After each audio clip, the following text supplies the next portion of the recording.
Halo sahabat pemimpin, kembali bersama dengan saya Sunjoyo Su dalam program YouTube kita. Dan mari kita sama-sama belajar tentang mapping potential leaders.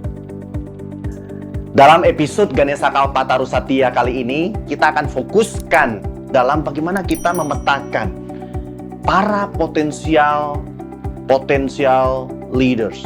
Dan kita mulai dari satu quote yang disampaikan oleh John C. Maxwell. Beliau katakan, hiring an employee is like skydiving. Once you have jumped out of the plane, you are committed. Artinya ketika kita lakukan hiring, kita tidak bisa sembarangan. Seperti Anda sudah lompat keluar dari pesawat terbang dan Anda akan melakukan skydiving. Dan tidak ada jalan kembali. Itu sebab kita harus lakukan dengan sangat baik di dalam mapping potential leaders kita. Maka ketika bicara tentang mapping potential leader, John C. Maxwell dalam buku Developing the Leaders Around You berbicara tentang ini adalah the leader's primary responsibility. Wah, keren. Tanggung jawab utama. Tanggung jawab mendasar seorang pemimpin, yaitu mapping potential leader.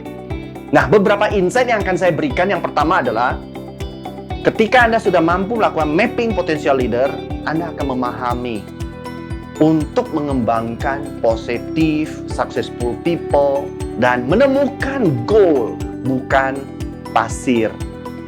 Menemukan emasnya, bongkahan emas. Yang kedua, Anda akan mampu menemukan kunci membuat pilihan yang tepat berdasarkan kemampuan Anda untuk melihat big picture, kemampuan Anda untuk memberikan satu judgment tentang karyawan-karyawan yang potensial selama proses seleksi. Dan setelah itu, Anda akan melakukan seleksi terhadap para pemain Anda di dalam organisasi Anda yang tepat. Caranya bagaimana? Kita menggunakan 5S. Jadi ada 5A yang akan saya berikan. Yang pertama adalah assessment of need. Ini bicara tentang what is needed. Kemudian yang kedua bicara tentang assets on hand. Aset apa yang ada di tangan kita? Ini bicara tentang who are the people already in the organization, who are available. Siapa saja yang sudah ada bersama dengan kita. Kemudian yang ketiga bicara masalah ability of candidates.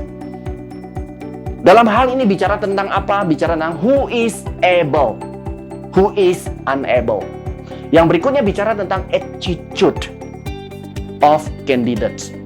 Who is willing, who is not willing. Yang berikutnya bicara tentang accomplishments of candidates. Ini bicara tentang who gets things done. Kita melihat dari track record orang-orangnya. Ada 5 prinsip ini yang perlu Anda lakukan ketika Anda menyeleksi the right players Anda. Kemudian bagaimana caranya Anda bisa menaklukkan tren yang cenderung mendapatkan karyawan-karyawan yang rata-rata, mediocrity. Pertama, make hiring the responsibility of a highly developed leaders. Yang kedua, hire the most highly developed leaders you can get. Yang ketiga, commit to modeling leadership. Yang keempat adalah commit to developing those around you. Prinsip-prinsip ini menjadi penting dan kita coba intip sedikit berbagai kualitas yang harus Anda temukan di dalam seorang pemimpin. Tentang karakter. Karakter ini sangat penting. Satu-satunya sifat manusia yang menolak untuk dikuburkan bersama dengan jasad. Yang kedua adalah influence. Influence ini satu level dengan leadership. John C. Maxwell katakan, leadership is influence, nothing more, nothing less. Yang berikutnya bicara tentang positive attitude. Positive attitude ini lebih berharga daripada keterampilan, lebih berharga daripada gelar dan posisi. Yang berikut, excellence people skills. Dalam konteks seperti ini, kita membutuhkan, setelah attitude, Anda butuh orang yang terampil. Dan kita ingin menemukan orang-orang terampil, para pemimpin yang terampil. Evident gifts. Ini bicara masalah karunia-karunia yang sudah terbukti dia punya kemahiran tertentu.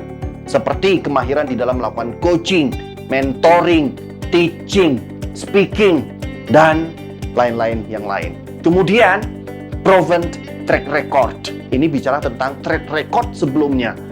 Harus ada track record yang berprestasi. Orang tidak akan percaya bahwa pemimpin itu sangat berhasil apabila dia tidak punya track record yang baik dan spektakuler. Yang berikutnya adalah confidence.